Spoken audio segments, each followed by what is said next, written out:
অনেক সুন্দর একটা মিষ্টি কুমড়া নিয়ে এসেছি, কালারটা অনেক সুন্দর। আজকে এটাকে ভাজি করব। এখানে কুটি কুটি নিচ্ছি।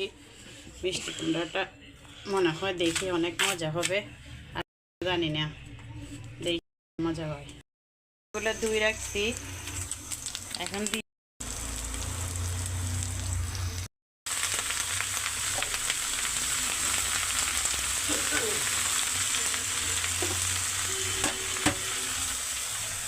কুমড়া দেন না মানুষের লোক আজ দিকে কেন বাদ পারে জায়গাটা।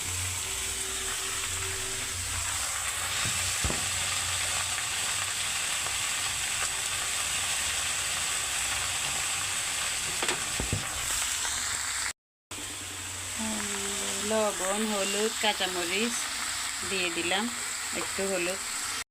কুমড়া ভাজি হয়ে গেছে। মিষ্টি কুমড়া ভাজার মজা হয়েছে এই ধনিয়া পাতাটা। ধনিয়া পাতা দিলেই এটা অনেক মজা হয়।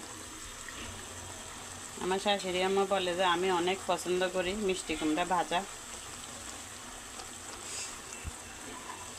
এটা দিয়ে একটু লাড়াচাড়া দিয়ে নামায় ফেলবো।